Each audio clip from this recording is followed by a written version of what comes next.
Suit up, strap in, warm the tires, and leave on yellow.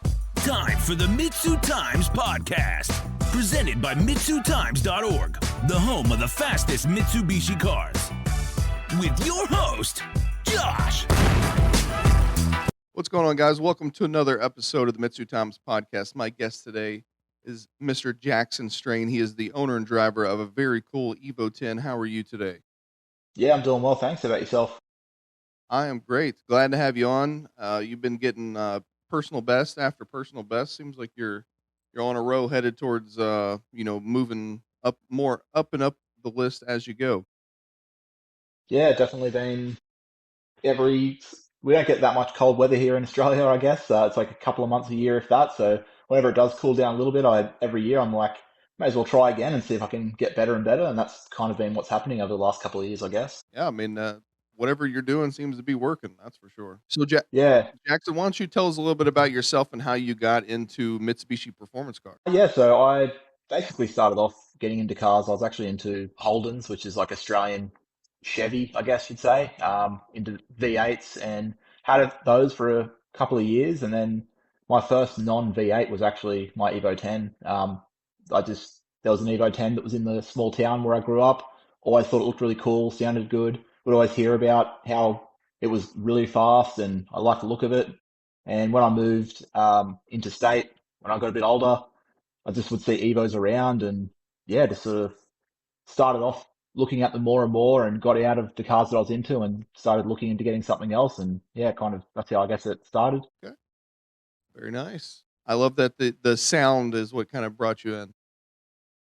Yeah, I always thought like, oh, nothing sounds better than a V8. But once you hear like an Evo, you hear the turbo, you hear like a really nice exhaust note. I don't know, it's something about it. I think that whether it's the like 4G63, the older Evos, or the 4B11 that I have, I just really like the sound of them. I think, I always thought someone who was hear a V8 and that's the best sounding car. And while they do sound great, I kind of prefer, I think, a 4-cylinder turbo now over a V8. And yeah, I see them and hear them a lot up in Queensland where I moved to. And yeah, I just sort of thought, oh, one day I'd really like to get into one of those. And when it came to buying the next car, it was something that I started looking into, I guess, a little bit more. So what was it about the Evo 10 that kind of made you choose it over the other 4-cylinder turbo platforms? Yeah, so actually, when I bought my Evo, I had a huge list of cars because obviously, like I said, coming from just owning these V8s to wanting something different. So basically, I had a bit of a checklist. I wanted something a little bit smaller that I could use as a daily driver. So I was looking at Evo 9s and 8s. The 5s and 6s, while I love those and hope to get one eventually, were not sort of dailyable for me at the time. But I was looking at like M3s and GTRs and lots of different cars that I had on my list. But Evo 10, I remember I was watching a lot of like YouTube reviews of all the cars that I was into. And while I was kind of trying to test drive some, the Evo 10 that I ended up buying was one of the first cars that I test drove. I planned on getting a bunch of different cars to try out, and I just happened to work right near the guy who was selling the car that I bought, and just messaged him through the ad that he had, and he said, oh, like, where do you work? I work in that suburb as well. I'll just come pick you up on a lunch break and go for a drive. And yeah, he drove it first. I went, wow, this is a totally different experience to what I had in my old cars, which didn't really handle well. And it just made for the perfect daily driver. Obviously I went with the SST as well in the end, which more suited the daily driver usability of the car. I did like that it had the 6-speed, whereas the Evo 9 I was looking at also did have 6-speed, but yeah, it ticked all the boxes. It was comfortable, it was usable, it was kind of newer, so I expected a bit of reliability, and I sort of settled on it. I never owned a car for that long, so I didn't think I would stick with it all this time, but it's still here and I still love it, so yeah. It must have some kind of special retaining qualities. Yeah, definitely. It just has never done anything that's made me want to get rid of it. So like every time I take it for a drive up in the mountains or do another mod or get a new personal best or anything like that, it never stops, giving me that enjoyment factor. Plus it was my daily driver for so many years. It always did that really well. And yeah, I think something about the Evo 10s. I think they really have aged so well. They look great. There's so many aftermarket parts for them. So there's always upgrades to do. There's always drives to do. There's no real reason, I think, to get out of it personally. So it's still here, and it's definitely staying a lot longer yet. I've had this would be 12 years this year. Wow. Yes, I bought it in 2014 was when I was looking into it, right before the final edition kind of got announced, which was, I think the final edition was announced that they were going to be doing a special badge in 2015 when I was looking at buying my car, which is funny because now we actually have a final edition as well in the garage that we bought for my wife. So we have the Evo 10 that was the final version, and then we have my one as well. So, but that was a big deciding factor. I thought, well, this is the last one they're going to be doing. Um, it's of all the cars I was looking at, I was kind of at the top of the list anyway, and I thought they're discontinuing it. I was looking at obviously everything in that range. So I was even looking at Subarus, and Subaru they were still going, and a lot of the Nissan stuff I was unsure about. But yeah, with the Mitsubishi Evo discontinuing, I thought I can get the last one, and yeah, it just sort of worked out that way, and yeah, it's been great. So, what's the kind of Mitsubishi community like in your local area in Australia? Because we see a lot of fast Mitsubishis coming out of there. Yeah, it's really good where I am. So myself and my wife actually run a Facebook group for the 4B11 platform, so like Lancer Rally Arts and Evo 10s. Hmm. That's just one side of it. There's obviously a huge scene for the 4G63 guys, and we're friends with a lot of 4G63 Evo owners, but just for even the Evo 10 and Rally Art group here, it's kind of really big. Like in our Facebook group where we host monthly cruises, we did for a lot of years. We're slowing down a little bit. It might be every 2 or 3 months now we'll do a cruise, but we can get up to 20 to 30 just Evo 10s and Rally Arts just in our um, just a single event. And then we have obviously like there's a couple of tracks around here, and when we do, there's like it's not an official roll racing event. There'll just be like kind of cruise sessions where you can roll race during those. There could be 10 Evo 10s or a lot of other 789s and everything down to the Evo 1, 2, 3. Like I know you've had J-Man from Backyard 4G on the podcast as well. Like see those guys out at the track all the time. Yeah, it's a huge car scene here in general, but Mitsubishi, it's very popular up here, and everyone gets along really well. And there's big events, like All Evo Day, which we have again going this year, and yeah, it's actually a surprisingly big scene for the population we have. So yeah, it's been great. Love that. Yeah, definitely the scene down there seems to be really good. Yeah, definitely. So, Jackson, why don't you give us a complete rundown of the current setup on your Evo 10? Yeah, so it is basically stock engine with full bolt-ons. Like I said, it's the SST transmission, so that got built. But for the engine, it is just, full bolt-ons. The engine is 210,000 kilometers, which I think is 130,000 miles or something like that. If you go in miles rather than kilometers, but it's pretty old now, but never been opened, stock cams and everything.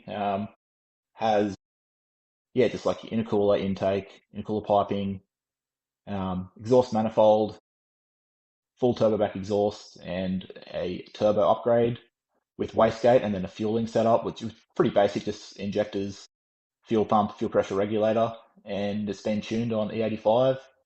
Um, it's then got the transmission upgraded, and that's about it. It's a pretty basic setup. I did a lot of it sort of early on, like a few things have changed, but when I first got the car, I wasn't really making as much money at the time, and I was just sort of picking up whatever I could. A lot of the car was really just put together on used parts and cheap parts that I found and specials when they were on, like big sales or anything. So over the years, it did, kind of turn into what it is now. And I've changed a few of those parts out and kind of since, getting it kind of perfected to what I wanted out of it. But it's a pretty basic setup overall of just the stock engine with bolt-ons and a stock frame turbo. And yeah, it's obviously got coilover suspension, sway bars. It's kind of like a modded in many aspects, I guess. Like I've gone pretty crazy on the engine bay trying to make it stand out because the car itself is black. it was a full blacked out theme with black wheels and everything. I've since changed the wheels, but it was just a very subtle looking build outside. So I wanted the engine made to really pop. And I've done everything from modernizing and customizing the interior. So it's, to me, like I've just had it so long that I've kind of touched every bit of the car, making it exactly what I want an Evo 10 to look like. So it's pretty mildly modified, but it looks like the overall kind of package. I guess it has a little touches everywhere over the whole car. Yeah, I mean you got both the speed and the looks going on, which obviously is something that I feel like people either go one way or the other. So I love the way that your car looks, and obviously the times that you're putting out with it goes right along with it. Yeah, it kind of happened that way, I guess. Normally, like I said, I haven't owned a car. Like I've not owned a car. I think the most was 3 years. Every 2 or 3 years at least, I used to change cars out, and then this one I got it. So it's because I've had it for the 12 years. There's been so many extra mods thrown at it that would have been, if I had bought something else, I would have started modifying that. Instead, I've just kept this one. So yeah, I got the most recent things I've been doing is just finishing off the interior, making the interior perfect. I'm pretty happy with the exterior. And as for the setup for the car, like power wise and everything, because it's been so reliable and so good, I haven't needed to or wanted to change anything yet. So it's like, yeah, it's been good that I've been able to, rather than just having to throw money into building the engine because the engine's been fine, I've just been, I can put some money into the interior and I'll make the exterior look really good. So it has kind of out of that become that sort of overall package of mod in every aspect, which, yeah, it's really good. I definitely like that it has a bit of everything. So So Jackson, you said that you're still the 4B11 still has the stock bottom end. Was that always the plan, or are you just kind of seeing how far you can push it? yeah, so basically wasn't always the plan. It's just kind of been how it's happened. But since it doing so well and like it didn't used to make the power and be as quick as what it was. A lot of that's the tuning that has been done. So I was planning on like not only stock bottom end, I still have completely stock head and everything. So my plan was to get some cams and build the head, which is what my tuner recommended when I got this turbo a couple of years back. And then he said, you know what? I think with your current cams, I can make you a little bit more top end. I can make you a little bit more mid range. Bring it back in. We'll get a fuel pressure regulator. So just off his kind of tuning, the car's got that extra bump in power, and it's kind of at the limit of close to the limit of the stock block and the transmission of where it's currently at. So for now, there's been no need because it's pretty quick for what it is, but it's just so reliable too. So I have friends who have done built engines and they lose a little bit of that reliability or usability. Like they're worried about using the car as much. So for me, keeping it stock block has kind of just been because it hasn't needed to, but at the same time, I don't know if I would probably, if something was to happen to my engine, I may just buy a crate engine and stay stock block because it's just so usable and fun, reliable, but it makes pretty decent power. And yeah, I don't know if this is the car where I'd really want to go crazy big power. I just like it the way it is. So it's, yeah, kind of been a bit of both of why it stayed stock block, I guess.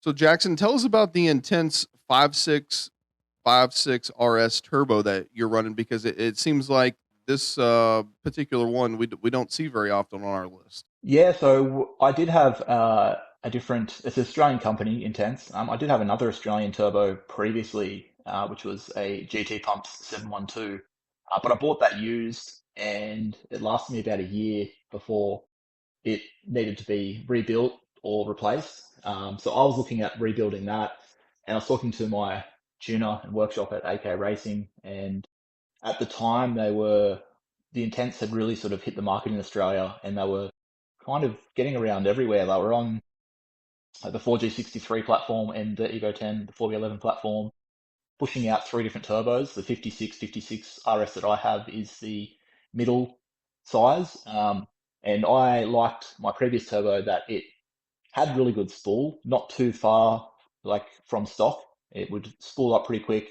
It didn't quite have that top end range. So when I was looking at rebuilding my turbo, my tuner sort of said, like, look, I can do a bit of a deal for you on this one here that we have. It's the last one. And I do a little bit of YouTube, so we were filming the video of tuning the car and sort of help promoting their workshop, I guess, a little bit. So it was a little bit like help me out with the price and I'll help them out sort of thing. So offered me the turbo at a pretty good price.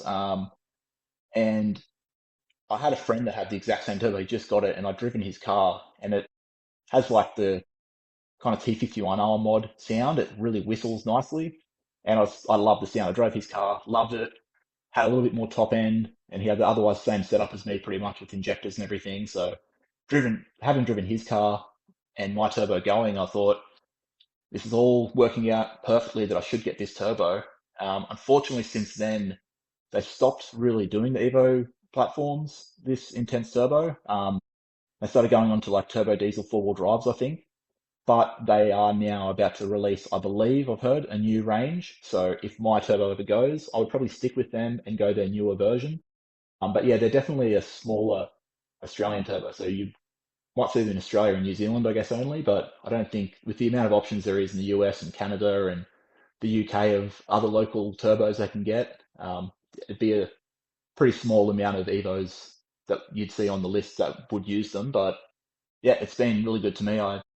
It has had a few issues for other people that've had them, but for me it's been great, so I can't knock it. And yeah, like I said, I would probably go with their newer version that they're releasing soon. I've heard if that's what I need to do if my turbo ever does go out. Yeah, it seems like the Australian turbos obviously are more popular in Australia and New Zealand, but the GT pumps, at least we see some of those kind of make their way to the US or Canada. And this when I seen this intense turbo, whenever you submitted it the first time, I was like, well, I haven't heard of this one. I need to look into it. So that Yeah, was kind of piqued my curiosity. yeah. I wish they had have stuck around for a little bit longer, because I've got a, I've got one. I've got a few friends that have them. There's a shop in another state that was really pushing them. Their shop car with a built engine and running big power on one of the turbos, and it seems like they do really well, but they just kind of dipped out of the market a little bit, I think, for a while and focused on the four-wheel drive turbo diesel side. But one of my friends did just get their newer version as kind of like an R&D type setup, so it looks like they're coming back, and then maybe this time they'll sort of push, a little bit overseas as well, which would be cool to see because it's been great for me, and with so many options out there, it can't hurt to have a bit more competition. And I think a lot of the Australian parts that come out for all the Evo platforms, basically, there's a few Australian brands that are really doing well internationally. It wouldn't hurt to have another one out there. So yeah, hopefully we do see more of them out there, but um, time will tell, I guess. Yeah, I mean, especially when you think that most of the world trusts Australian ECUs most of the time, right? Yeah, exactly. Yeah, it's pretty crazy that it's such a small country, but we've got some really good brands that are doing really good things. So yeah, it is kind of surprising. So how does this turbo and the car behave on the street compared to taking it to the track? I know most of your submissions have been draggy submissions, so kind of been out in the open. And how does it kind of react more towards the prep surface versus the not prep? Yeah, so because my car's pretty mid power range, it doesn't really have enough power to really upset anything on different surfaces. Like I do a little bit of sort of roll racing at the racetrack as well, and obviously street runs and launching and everything. And it's because it's a pretty mid-range turbo. There's not really too much power to really blow the tires up or anything. And uh, yeah, it's kind of, I guess it's just the way the car is built. It's not like a big horsepower car that's going to perform differently on different services.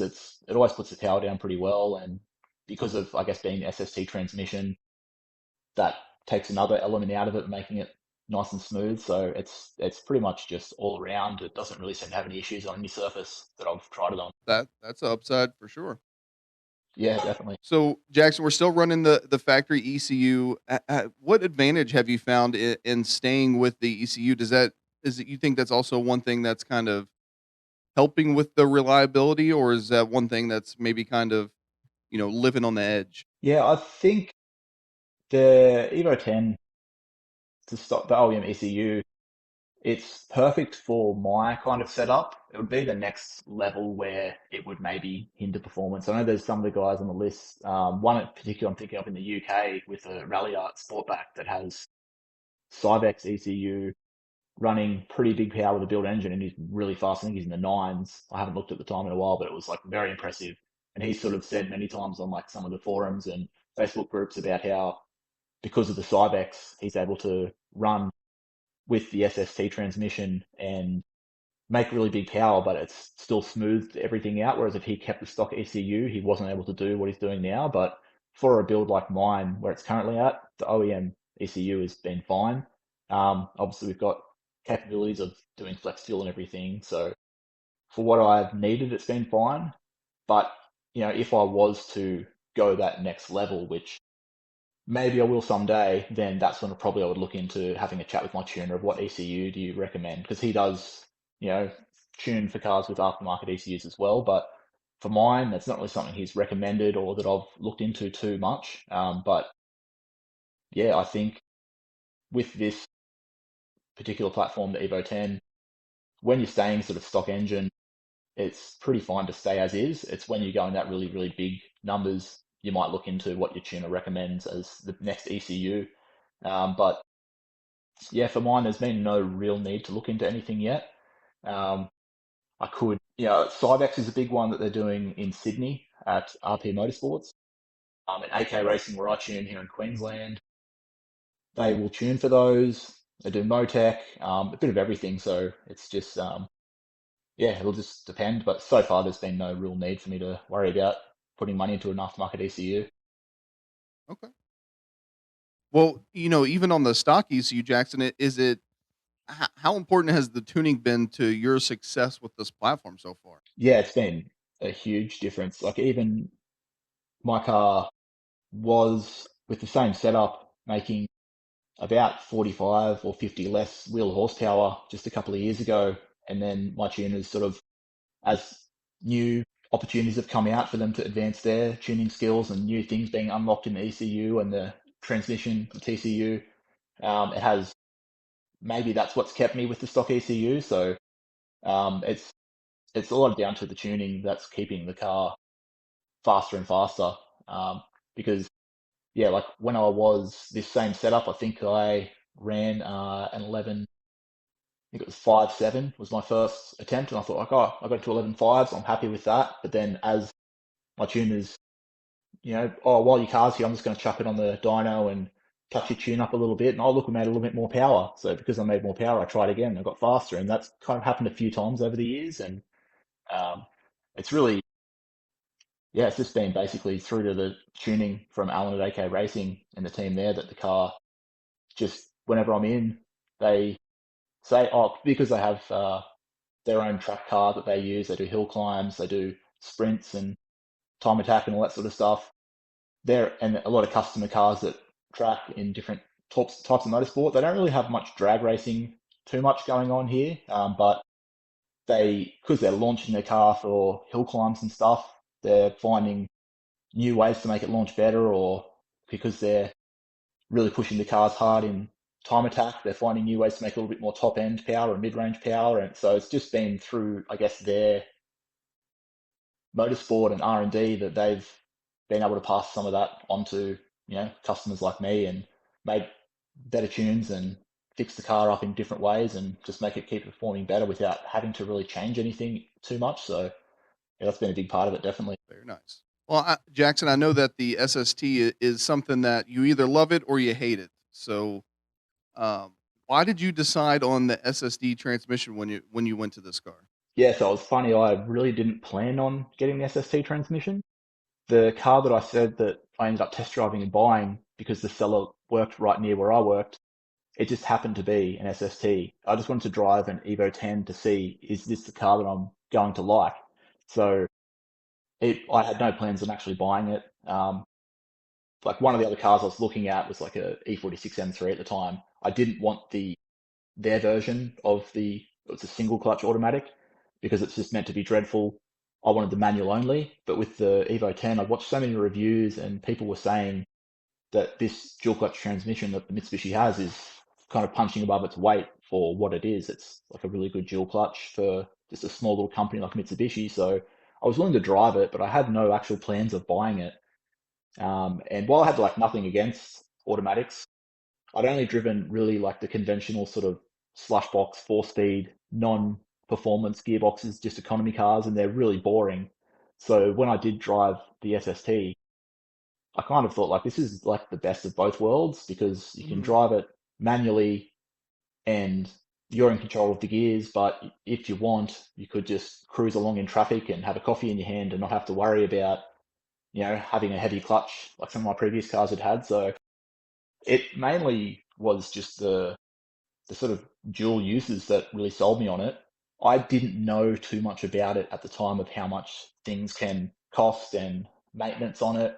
I went in a little bit blind, learnt very quickly just of what I should be doing to take care of it. And yeah, it was kind of a rare thing where the closest one to me happened to be an auto. I was planning on driving a manual one after that. This car I just sort of fell in love with and just decided to buy it. So it was how it happened really quickly. I've since driven lots of manual Evo 10s, and like I said, we have one in the garage as well.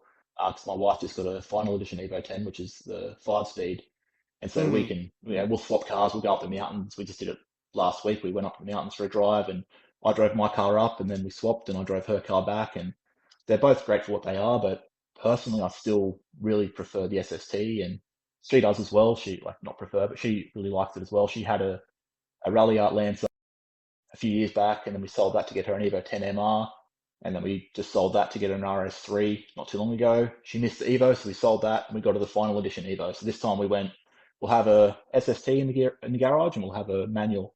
So it's kind of like we have best of both, and um, for someone who's driven both many times, they both have their pluses, and like the manual is great, but having them both in the garage, I still prefer the SST, which I know a lot of people don't believe me. A lot of my friends laugh and say, no, you want the manual, but I think it's great. And I know, yeah, like you said, people either love them or hate them. I think if people had driven one that has been modified and maybe had the SST rebuilt, because they're all pretty old now. So if you jumped into one that was a stock with a super old tired gearbox, you may think, yeah, this is terrible. But if you jumped into mine, I think most people who are diehard manual enthusiasts would actually enjoy it. And I have actually had that tested. I've got a few friends that I've said, here's the keys, have a drive of it. And they've been quite surprised at how fun it actually is. So, yeah, I think if more people did give them a chance, they would enjoy them. But that's fine with me. If they don't like them, that's all good. But yeah, I still think they're great. Yeah, yeah. I think people maybe picture them like you said, those kind of slush box autos, and it's just not that. Yeah, exactly. It's very different. It's while it's still not as engaging as a manual, you're not operating the clutch yourself. At least you are fully in control of the gears. So if you thought of it more of a sequential where you don't even need a clutch at all to take off or anything, it's very much like that. Once you're going, if you're always just upshifting and downshifting, you're still getting control over the vehicle, bit of engagement, but the trade-off of the fun of the manual of being fully in control, I think where you get the good out of that with the SST is keeping your foot flat, staying full boost while going through the next couple of gears is also very fun. It's a different type of fun. It's probably, people say less engaging, but it also gives you that extra experience that the manual doesn't get unless you're flat foot shifting or sequential or anything. So, yeah. Well, Jackson, how's the SST when it comes to racing? Yeah, so it's been really good. Like I said, my car was my daily driver for 10 years. I built it as a daily driver first. It's now not my daily anymore. I have a work car that I use, but it has been always reliable, and I didn't really build it to be any type of track thing. So I wasn't pushing it too much, but I do have friends, like a friend who does time attack and in his SST, and he has no issues. I've launched my car. It's got to be over 120 times. I could actually check all my draggies, all old videos that I've got to really actually work it out. But I've launched this thing so many times since I got it built a few years back, and it's been nothing but reliable. Taking it on the sort of cruise sessions I was talking about before at the racetrack, where it's you kind of like, I don't know if you see like, power cruise videos and stuff like that, where Hmm. people are, it's roll racing, but we're just driving around doing laps of the track, and you can use a couple of corners to try and change which car you're going to line up against, and you get to one of the straights, and then you race each other. So I do a lot of that in the car, and that I did one just about a month ago where I did back to back to back sessions of 20-minute sessions. So it was 60 minutes without coming back off the track.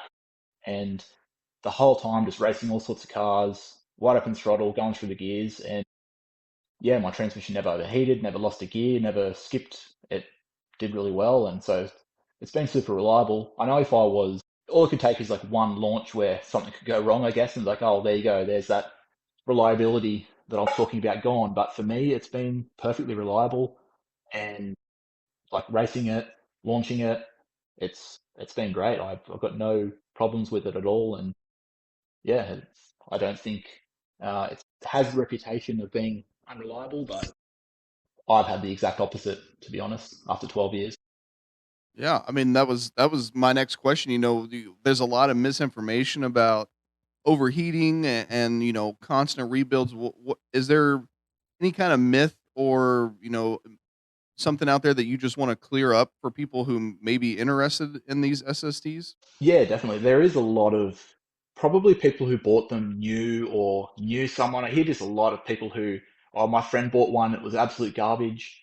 But they're talking about back in 2008 when they were driving them just in like an automatic mode. There's three different modes for the transmission: normal, sport, and super sport.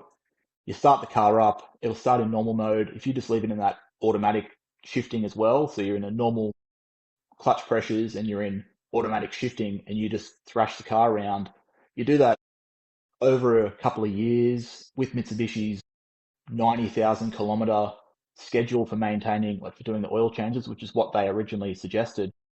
You will completely ruin the gearbox. So people had that early experience where they didn't know that we realistically should be changing the transmission fluid every, I do it every like 15,000 kilometers to 30,000 kilometers at the very most. Whereas, and I also always drive the car with mechanical sympathy. Let the transmission get up to temperature. I've got a gauge that tells me the temperature I'm at.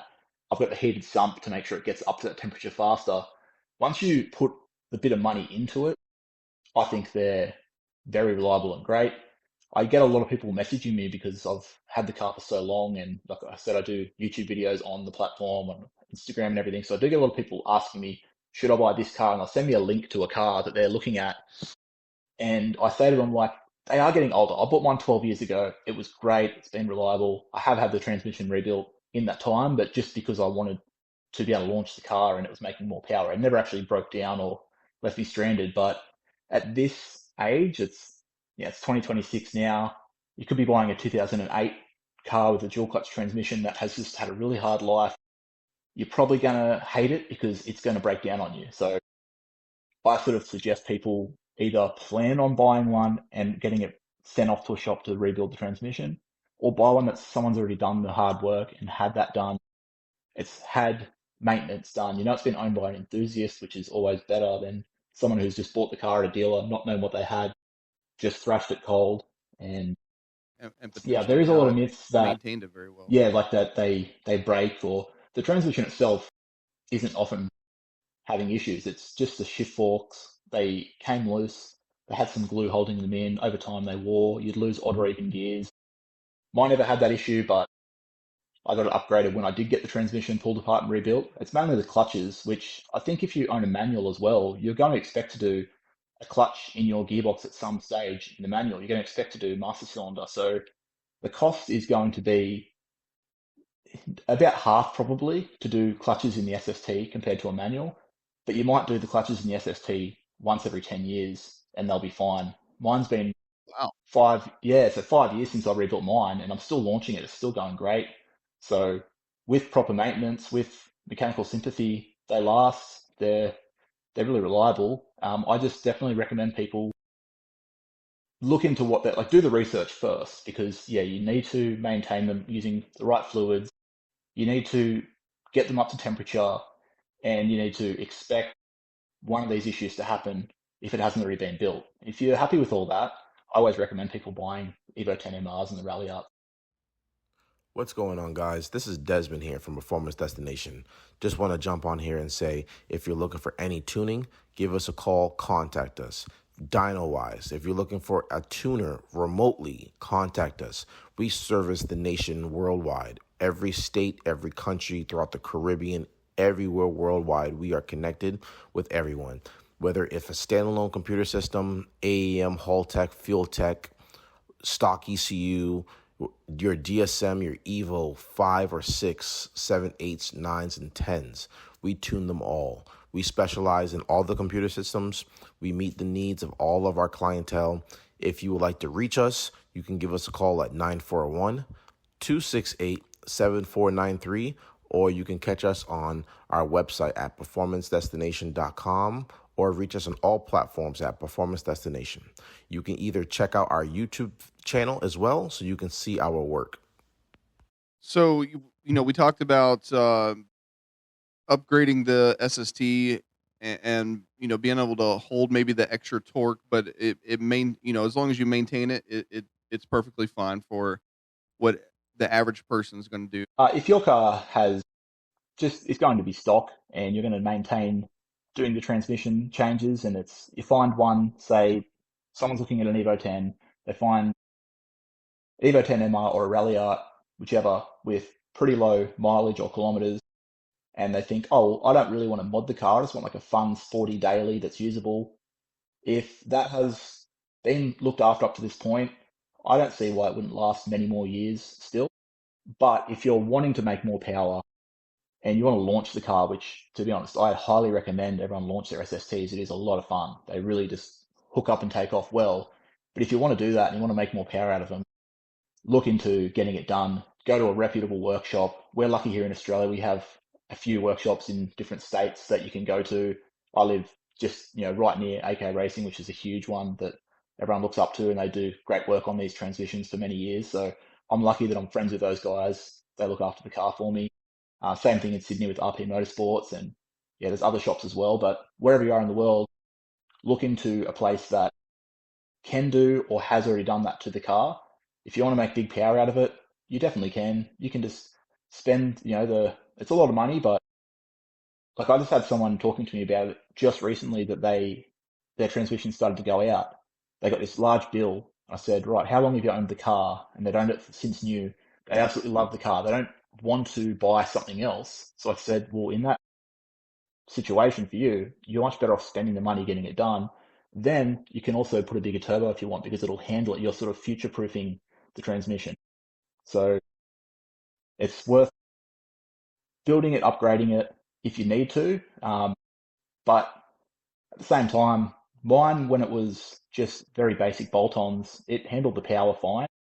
When you're sort of going bigger turbo and E85, I would definitely say you're going to need more clutch clamping pressure, which there is ways to do that through the TCU now, but I would recommend probably just getting some new clutches done in the car and having it built. If it's something that you really like and you want to keep, then just spend the money in it and you can just enjoy it for many years after that.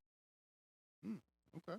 So you talked about how it launches well and how much fun it is, but how consistent is it when you launch this SST transmission at the drag strip on a prep surface, like most people are going to try to do? Yeah, so the only downside would be it's so funny to say, because you have to manually shift an automatic, but that's the only reason why you might not be consistent. Besides maybe breaking something, that hopefully that's not the case, that someone happens, but you have to shift the car. So because you're launching at most people are launching it at 5,500 RPM, and it builds boost now with the way we're launching these cars as well. There's a lot of work's gone into the ECU and TCU to make them really launch well compared to the factory launch control that people were using previously. But with the current, how people are using them, you're launching at about 5,500 RPM or higher. As soon as you let go of that brake and it takes off, you have to manually shift from first to second. The only difference will be if it's very easy to just hit the limiter, because you've got to be so quick to hit that paddle or the gear shifter or whatever to make it upshift into second, and then from second to third. Otherwise, it's just press the brake, press the accelerator, let go, and just it takes off. So as long as you can just change those gears, which again sounds probably so stupid, people who drive manual were like, we've got to actually launch these cars. We don't have to do any of that. We can just put our foot down, put our accelerator down, and it does it all for us. It's just that getting that perfect time, which you could do in other platforms that are auto, where you don't have to worry about changing the gears. You just put it in automatic mode, press the accelerator, and that's all you do.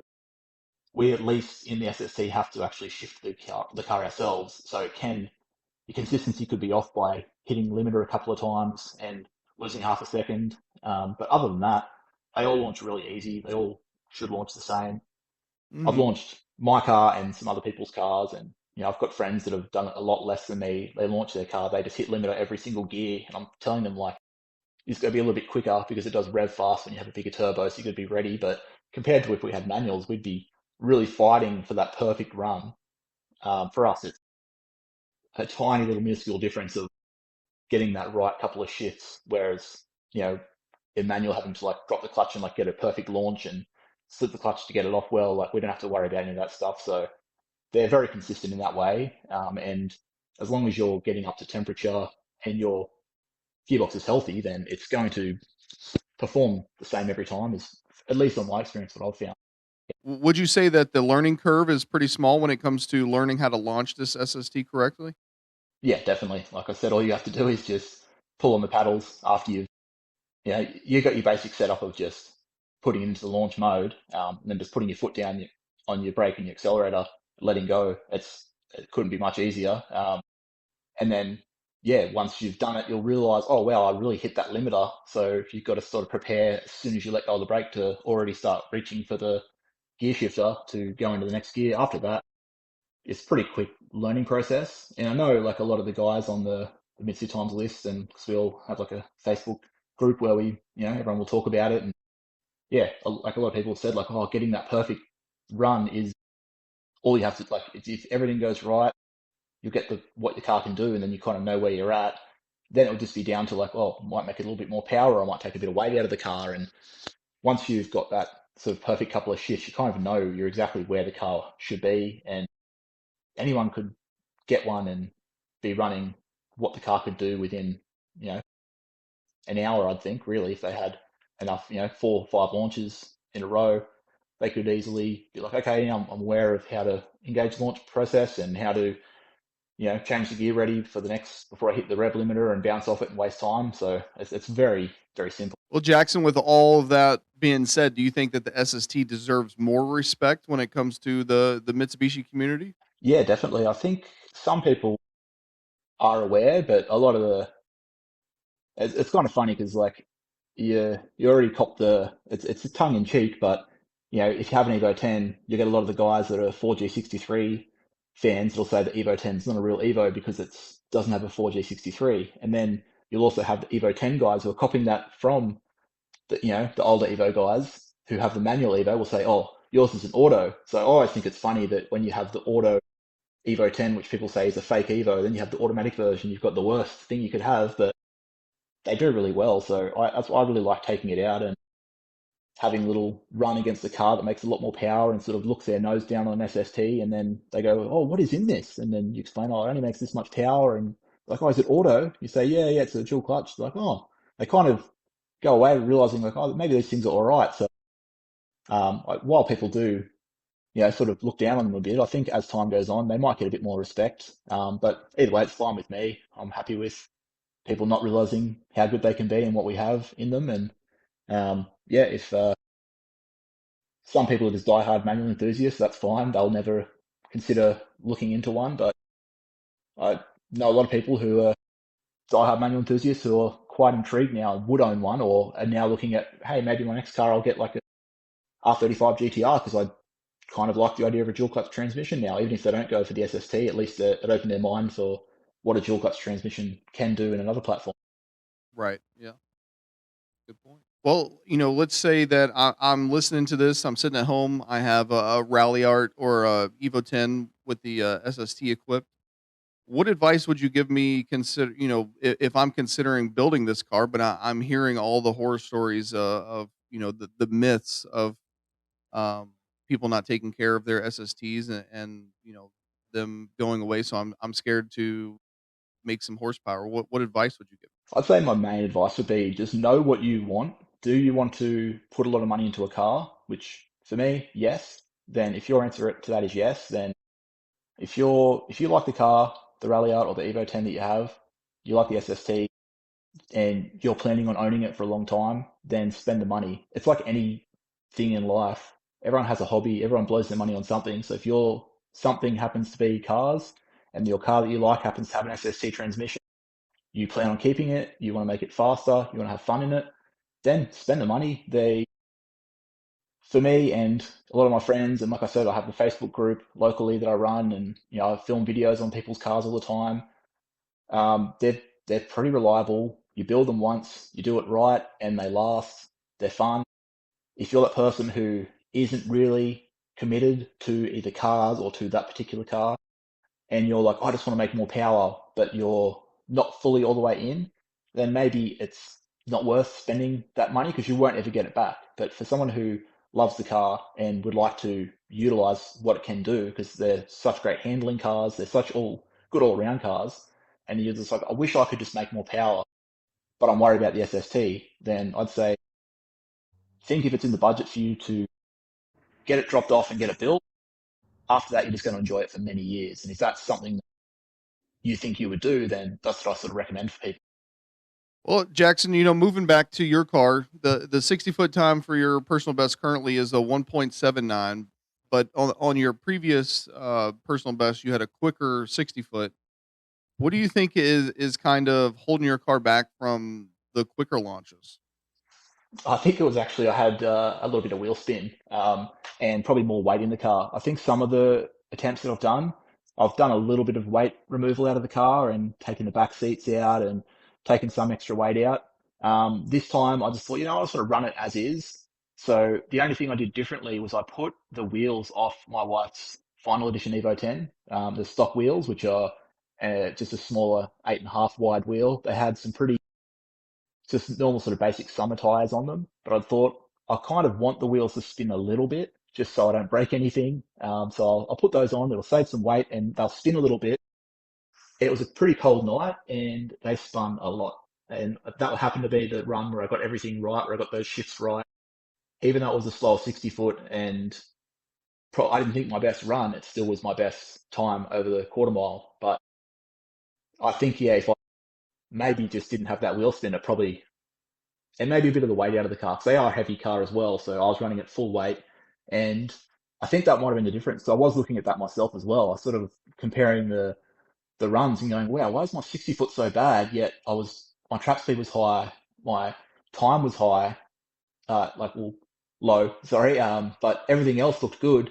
Even the 8th mile, my fastest 8th mile, yet my 60 foot was so bad. Imagine if I had to put all Mm-hmm. that together. But I think it was just purely watching the video back that I got with the draggy. There was a lot of wheel spin. I felt the wheel spinning, but you can really hear it even when I take off and then when I go into second, it sort of goes again a little bit. So I think that's all it was, just cold tires, not semi-slicks or anything, just a pretty basic summer tire. So I think if I put my actual wheels on next time, and maybe, I don't think I even need to take the weight out of the car, because I'd like to just see it do its best as it sort of runs on the street, then maybe I could get that better 60 foot that I've had previously with the more top end power that I've got now and put it all together for the better run. Now, Jackson, looking back at your current setup, what in your opinion has been the biggest part or thing, or maybe even the tune that has been the biggest improvement in your times? Yeah, I think it's actually been the tune and also the gearbox a couple of years ago when they managed to finally unlock the TCU in these after many, many years of people trying. Um, yeah, the guys were finally able to do that, and then everyone kind of benefited from that. We got better launching out of the car, so that made me, I think, go from sort of mid to high 11s to the low 11s that I've got now without really changing any parts over. And then also my engine tune as well. I got the flat spot that I had in the mid range where my turbo just didn't quite make the power. My tuner managed to smoothen that out and just put a little bit more boost in, made it make a bit more power at top end. And because my car had a few issues previously, like just small little things like pumps that I had to rebuild, they were causing some SST issues where he couldn't tune the car on the dyno. It would skip gears if it was strapped down, whereas on the street it would be fine, but he couldn't do power runs to really smoothen out that top end for me. He's like, you need to, fix this error on your car. So I finally was like, yeah, fix that and then retune it. Let's get it absolutely perfect. And that's been really from the time where I've started trying to get on MitsuTimes lists to now.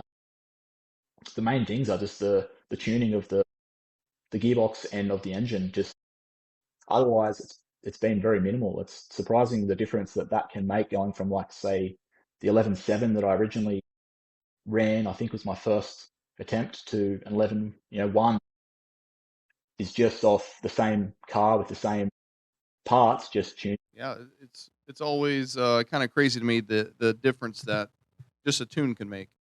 Yeah, definitely. It's noticeable just driving it. So if you notice it just doing a pull after picking it up from the workshop, and you think, well, what's this going to do when it's actually going through every gear after a launch? So yeah, it's crazy the difference it can make. Well, what's been the biggest challenge you faced while building this car? To be honest, it's been pretty drama free. I broke a turbo that I bought used, so kind of expect that. I bought a turbo very cheap.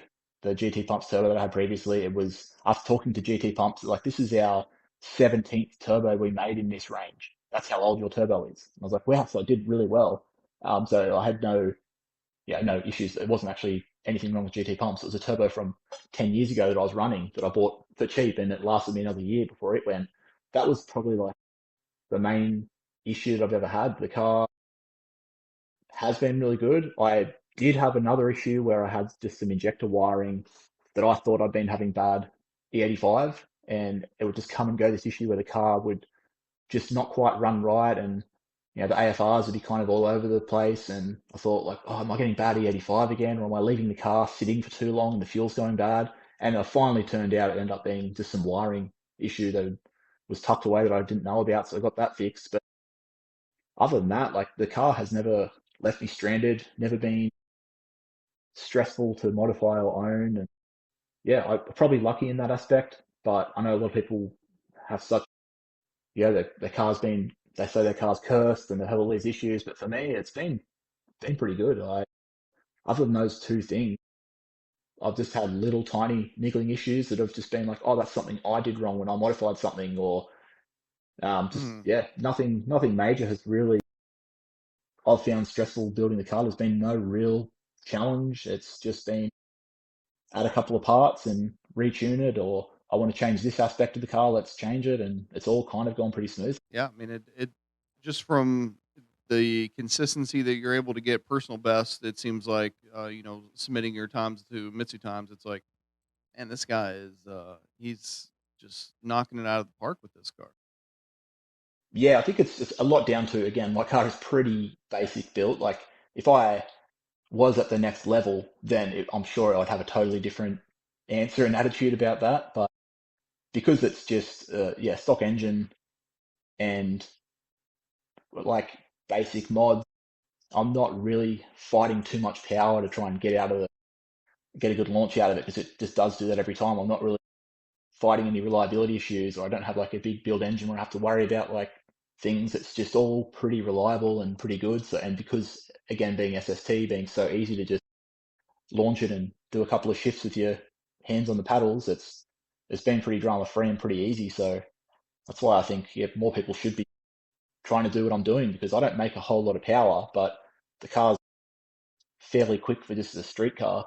And there's so many cars out there that could be doing a lot better than what I'm doing with the setups that people have, but they just for some reason don't want to test their cars out, which I think they really should. Well, Jackson, with all that being said, what would you say has been your proudest moment with this car so far? That's a hard one. It's just because it's not like anything special. Like it's not like a show car. It's not a drag car. It's not a circuit car. It's just a all around usable car.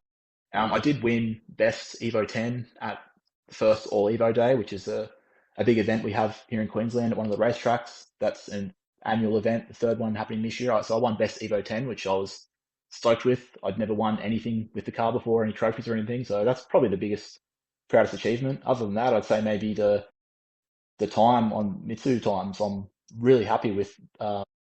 After my latest time, I just submitted to you guys just 2 weeks ago, I think it was, 14th for the SST. So I'd love to get. It's hard because there is more and more cars coming out now. So I think a few years ago, the time I ran would have been in the top 10, and that was probably originally like something that I was aiming for or thinking maybe that would be cool to be in the top 10. But now even to be in the top 15 is, with the advancement of all these other cars around the world that are faster and faster. I'm pretty proud of that as well, and proud of, like, yeah, I'm doing 0 to 60 in 3.05 seconds. That's something that I don't think people would expect from a Mitsubishi from 2008. That's kind of, modern sport car and supercar type numbers these days. They're running high twos and low threes, and little Mitsubishi doing that is, I think, something pretty cool that I'm pretty proud of that as well. Yeah, rightfully so. Well, Jackson, what's next for the Evo? I actually think it is just enjoy it. It crazily enough, after 12 years, I've just finished like an interior project that I had of just, I wanted to make the interior exactly how I wanted it. I've just done that by upgrading the seats in my car. My car was like a base spec here in Australia, so it was what would be considered an MR in the US. It was actually a GSR here with the SST transmission optioned. So it had a lot more basic parts in it. So I've since sort of upgraded the interior to be an MR, like a 2015 spec MR interior with heated seats. Right as we went into winter here in Australia, I got heated seats wired up, and I was like, wow, what a difference. And so I'd already been happy with the exterior of the car. I'm happy with the performance of the car. I'm happy now with the interior of the car. So for me, it's like, next is just enjoy the car. I don't want to be one of those people that spend all this money on their car, get it to where they want it, and then get bored and go, okay, now it's time to sell it. For me, it's now it's time to enjoy what I've built. Like, something that if I saw the car how it was now when I first bought it, I'd be shocked. If I saw it at a meet that I went to back then, when I was driving there in my stock Evo, and I parked next to mine how it is now, I would be drooling all over it, going, "Oh wow, that's so cool that you did this." And whereas, yeah, I now get to enjoy what I've done over these years. So I think that's the main thing. Just keep driving it, taking it to the track, and doing, maybe eventually get that faster time at the track, taking it out to the circuit and doing those roll race events, and just taking it to cruises and cars and coffee, just anything I can to just keep enjoying the car and what I've sort of built over the last 12 years of owning. I think that's a great plan. Yeah, I mean, if it was to what's next for part, everything I'm happy with, it would just be that if something goes wrong with my engine or turbo, then maybe make those slight upgrades. But while they're all working, there's no real plans. That's the only thing I could see changing, because it's a 2008 with 210,000 kilometers on it.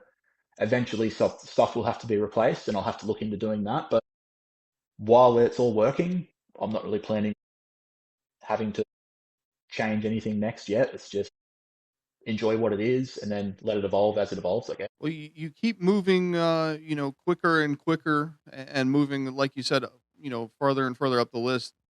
Do you think that the current setup, maybe with some, you know, tweaks here and there, has a low 11 or a high 10-second pass in it? Yeah, I think it does. I think I could probably do a 10 if I was to strip the interior out a little bit. Um, Maybe put some good tires on the stock wheels that I have from the final edition Evo 10 that we've got here.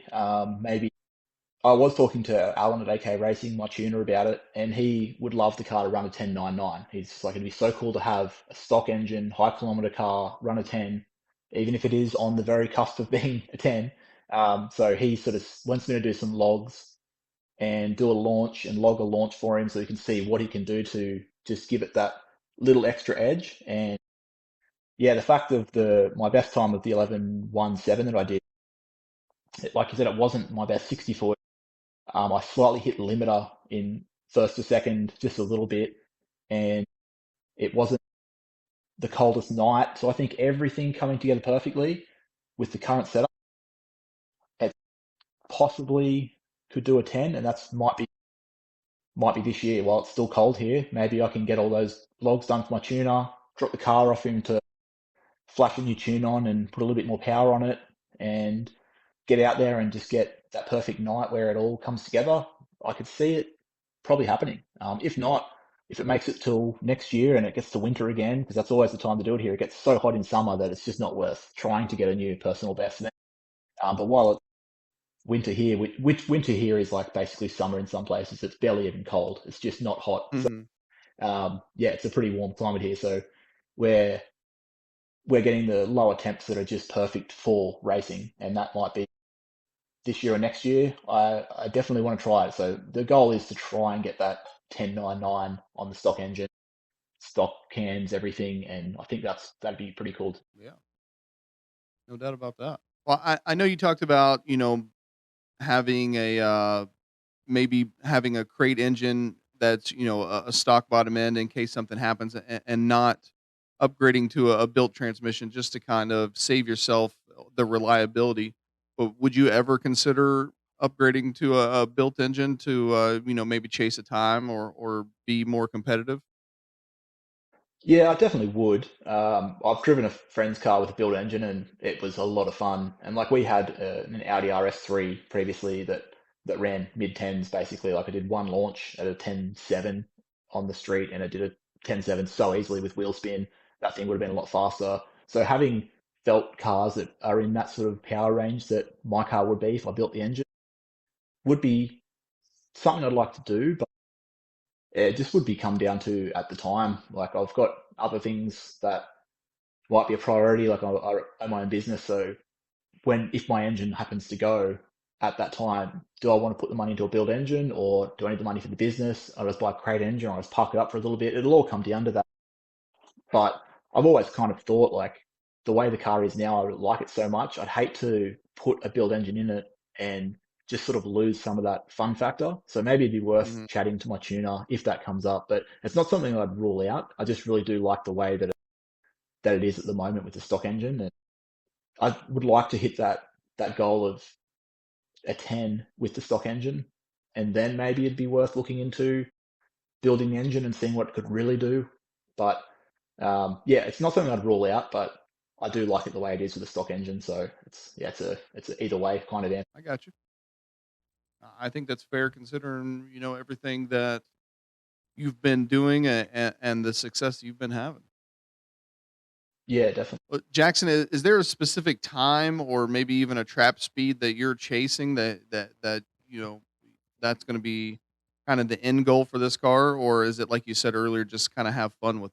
I mean, yeah, obviously, yeah, the 10.99 in the quarter. I'd love to be in the twos for 0 to 60, and a trap speed. I just wanted to hit over 120, which the car's doing. Not really a trap speed. It's just it doesn't have the top end power with my current turbo. It's more about that mid range, and that's kind of how I built the car. The car is mainly built for, like I said, daily driver, and I live near some really, really nice mountain roads, and I hit those a lot. And the car with the responsive setup is a lot of fun for that. So I wouldn't want to trade off just having a high trap speed, but missing out on the responsiveness coming out of corners in the mountain roads. So it'd Hmm. be a bit of a trade off realistically of what would I prefer. But yeah, definitely the specific goal would definitely be to get the 10.99. But in saying that, I'm very happy with the time that it's already done. I could just park it up and be like, that's it. It's run its best time. But the fact that I know everything coming right, it could go a little bit faster, kind of has me addicted because I just want that little bit. I want that perfect everything to see what realistically it could do at its best. So I think until I do that, I don't think I'll be quite satisfied. Okay. Well, are there any like upgrades sitting in the garage, maybe waiting on you to just put them on? Just cosmetic stuff, really. I've got like another front bumper I want to change out to change the look of the car a little bit. I've got different headlights and taillights in the garage that I'm considering changing out. Just stuff like that. There's no performance changes currently. There's just I've changed a bit of heat shielding stuff, and yeah, there's nothing that it's mainly been focused on my wife's car. We just bought, 6, 7 months ago, the final edition, and it had 27,000 kilometers on it, 2015 final edition, which is one of 150 here in Australia. So we got a lot of parts for that sitting there, and that's just more going to be for her like a cruiser as well. It's not going to be something that we're going to drag or anything. But yeah, we do have a lot of parts here, but they're mainly for that car. Unfortunately, it's been funny just focusing on that car so much after focusing on mine for so long. But yeah, it's pretty much it's got all the parts in mine already that I think I need. Well, I know that this is kind of the quote unquote cold season for Australia, but like you said, it's not really that cold. Um, are there any events happening in the next few months, or even for the rest of the year that you plan to attend to get the car out? Yeah, there's actually one in about, I think it's the end of this month or a month away. Just one of those cruise sessions at the racetrack where I can sort of roll race the cars that go out to those because there's a lot of really, really fast cars, different platforms. A lot of my friends in Evo 10s and 789s and stuff, we all go out. But then there's, the M3s, GTRs, all the Nissans, all the Toyotas, all the Australian stuff like the V8s and everything. So that is something that I do every probably 2 months in the car. But other than that, the big main thing I'm looking forward to is in October we have All Evo Day, the third annual All Evo Day, and that's going to be huge. We've got the Backyard 4G guys that you've had on the podcast. They've got some really, really fast cars, and there's a roll racing event at the end of the day of that, which I'm really keen to watch. There's a lot of the Sydney cars coming down that are really, really fast. It's going to be a big event. It's like kind of showcases. It's mainly for our state. It's held in Queensland, but we've now, the third year, we've got cars coming from all around the country. I heard about someone trying to bring their car over from New Zealand as well. Like, it's going to be huge, and that's something I'm looking forward to. And I'm lucky enough that I'm even a sponsor for my business for that event this year, which is something really cool that I'm excited about. So that's going to be the big thing, and hopefully that continues to grow because I think that really shows how good the Mitsubishi scene is here in Australia, let alone just in the state that I'm in Queensland. Yeah, no doubt. Well, Jackson, we talked a lot about social media, YouTube, Facebook, Instagram. Where can people find and follow you on social media? Yes, my name, just Jackson Strain on most platforms. Started off with YouTube and been doing that for about 5 or 6 years now. Slowed down a little bit, but early on, there's a lot of videos. So that's still happening. I still do a video once a month or so on there. Instagram, same thing. It's Jackson__strain. And I just recently made a Facebook account as well, rather than using my personal one to post about cars. So it's the same thing, just Jackson Strain. So anyone that wants to see or talk about Evo 10s, feel free to look me up on there. And then at the end, I always give people a chance to give a thanks or a shout out to anybody who's helped get the car where it is, or anybody who's helped get themselves where they are. Is anybody that you want to give a thanks or a shout out to? Yeah, definitely mostly to my wife, Letitia. Absolutely loves cars as well and always pushes me to take the car out, always pushes me to do the next mod. And she's been with me from the car being basically stock to where it is now. And obviously we've had the multiple different cars for her as well. So mainly to her, but also obviously AK Racing. Met those guys when they were basically just selling parts, and now they're a huge workshop, 12 or 15 hoists or something with multiple sheds and doing a lot of different cars, but they still have the love for the Evo 10 platform, and they've helped me from the day I bought the car. I bought my very first parts off them up until now. It's where it is. And yeah, definitely shout out to Alan at AK Racing who's helped me all the way, and just all my friends. I've made a lot of great friends through the cars, through like the community that we have for Mitsubishis. Like I said, we have the Facebook group. It's just a private local Facebook group for the owners around us for Evo 10s and Rally Arts. But some of my people that I've met through that, just through happening to have the same car, and then we become really good friends. And yeah, people internationally that I talk to all the time online. Just it's thanks to everyone who's shown interest in the car or wanted to talk cars over time and kept passionate about it, because it's something that is like a big part of my life that I really enjoy being around. So thanks to everyone who's had any part in that. Yeah, perfect.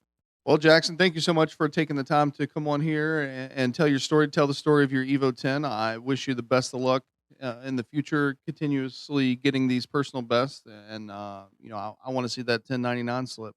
Yeah, thanks so much for having me on. I appreciate what you do. Absolutely. Have a good one. You too. Thank you for listening to the MitsuTimes podcast. Check out our Instagram and Facebook for daily updates. Get added to our list by going to MitsuTimes.org and clicking Submit a Slip. Thank you to all of our sponsors.